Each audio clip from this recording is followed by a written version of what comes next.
ఎంతమంది చచ్చిపోయినరు చెప్పండి. మేము 10% ఉన్న వాళ్ళము 5% పొందగలిగినాం. నష్టపోయింది 5%. మాలను దోసుకున్నారు. నువ్వు 2% ఉంటే 1% నువ్వు పొందినావు. ఇప్పుడు 57 కులాల్లో మా కడియం సార్ ఉన్నాడు, ఎమ్మెల్యే కాదా, వాళ్ళ బిడ్డ ఎంపీ కాదా. ఉమ్మడి వరంగల్ జిల్లా నా సొంత జిల్లా. 170% 80% మాదిగలు ఉన్న జిల్లా. ఆడొక మాల ఎమ్మెల్యే ఉన్నాడు, ఒక మా బయట ఎంపీ ఉన్నది, మా బయట ఎమ్మెల్యే ఉన్నాడు. మాదిగలు ఎవరు లేరు కదా. ఇప్పుడు ఎవరు దోసుకున్నట్టు?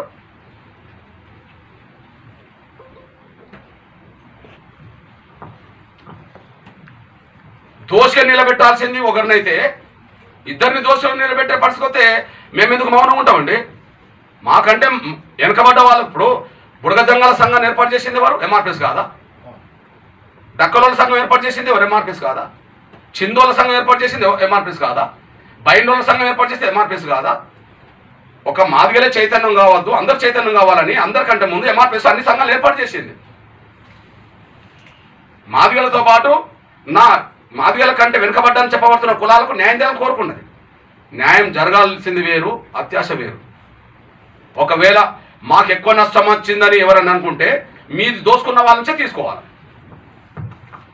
మీకు ఎక్కువ నష్టం వచ్చిందని ఎవరన్నా అనుకుంటే, మాకు నష్టం వచ్చింది మాలలే, మేము మాలది ఇప్పుడు దోసుకోవాలనుకోవట్లేదు. వాళ్ళ వాట వాళ్ళకి పోతారు. 50 ఏళ్ళు తిన్నారు, 50 ఏళ్ళు తిన్న దానికి మేము దాని మళ్ళీ మీకు ఎక్కువ శాతం తిన్నారు కాబట్టి మీకు రిజర్వేషన్లు వద్దని అంటలేము కదా.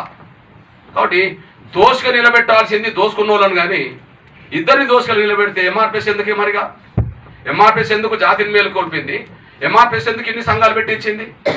మాదిగల వాట మాదిగలకు రావాలని, ఎవరి కులం వాట వాళ్ళకు పోవాలని. అయితే 57 కులాల జనాభా, ప్రతి కులానికి ఒక 1% వస్తుందా? రాదు.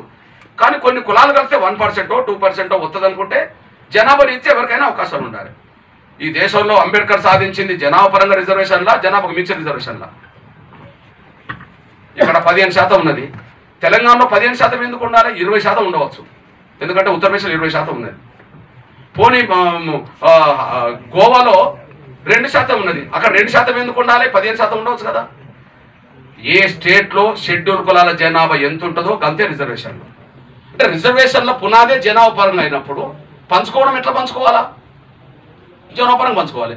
ఒకవేళ 50 ఏళ్ళు మేము నష్టమైన అనుకున్నాం అనుకోండి, మీ నష్టం భర్తీ చేయాలంటే ఎక్కడి నుండి తీయాలా? ఎక్కడి నుండి తీయాలి? జనాభా కంటే మించి నేను ఎవరు పొందినరో గావాల్సి తీసేయాలి. దానికి సిద్ధపడితే మనం మాట్లాడుకుందాం. అప్పటికి మాలకు రిజర్వేషన్లే లేకుండా పోతాయి. సరే.